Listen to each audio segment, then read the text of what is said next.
छत्तीसगढ़ में नक्सलियों पर सुरक्षा बल के जवानों के लगातार जारी प्रहार के बीच शांति वार्ता की पहल भी की जा रही है। शांति वार्ता के लिए कभी सरकार संदेश देती है तो कभी नक्सली पत्र जारी करते हैं। संदेश और पत्रों के बीच सबसे बड़ा सवाल बना हुआ है कि क्या कभी सरकार और नक्सलियों के बीच शांति वार्ता होगी? क्या बातचीत से ही बस्तर में शांति आएगी?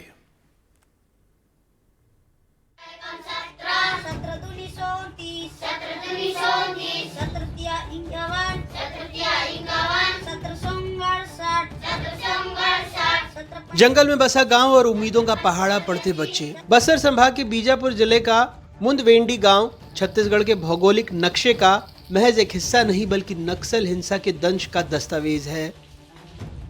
1 जनवरी 2024 को जब पूरी दुनिया नए साल का जश्न मना रही थी, तब मुंदवेंडी के इसी आंगन में एक मां अपने 6 माह की बच्ची मंगली को दूध पिला रही थी। इसी दौरान पुलिस और नक्सलियों की मुठभेड़ हुई। मुठभेड़ के दौरान ही एक गोली मंगली की मां के हाथ को उंगलियों को चीरती हुई मंगली के सीने में धंस गई और इस घटना में 6 माह की बच्ची मंगली की दर्दनाक मौत हो गई। मौत के बाद गांव वालों ने मंगली की याद में एक स्मारक बनाया है।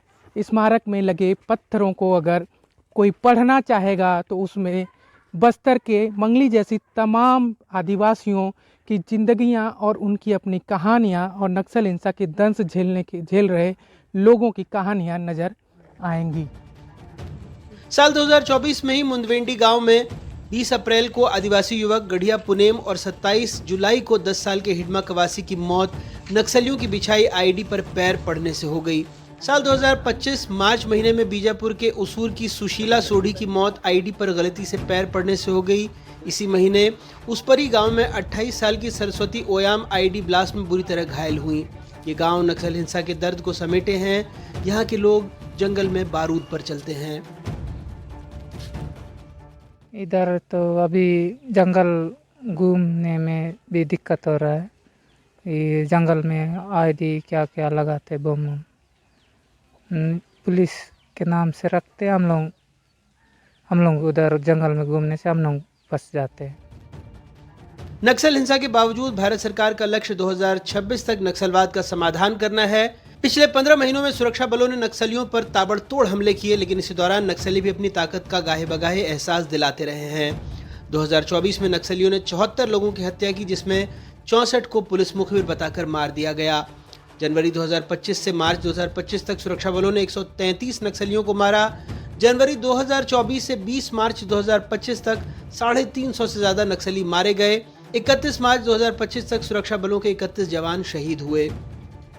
2024 के बाद जब माओवादियों पर अटैक बढ़े और उन्हें लगातार नुकसान हुआ, और इसी बीच छत्तीसगढ़ में बीजेपी की सरकार के बाद गृह मंत्री विजय शर्मा ने जिस तरह से ये माओवादियों को ऑफर दिया कि वो चाहें तो वीडियो कॉल के माध्यम से भी शांति वार्ता कर सकते हैं, तो अब माओवादियों के द्वारा बीते 15 दिन में 2 बार शांति वार्ता की पहल को लेकर प्रेस नोट जारी किया जा चुका है। एक बार ये प्रेस नोट सेंट्रल कमेटी के प्रवक्ता अभय के द्वारा, तो वहीं दूसरी बार ये प्रेस नोट उत्तर पश्चिम डिवीजन के प्रवक्ता रुपेश के द्वारा जारी किया गया। सुरक्षा बल और नक्सलियों के बीच जारी संघर्ष के बीच शांति वार्ता की कोशिशें हो रही हैं।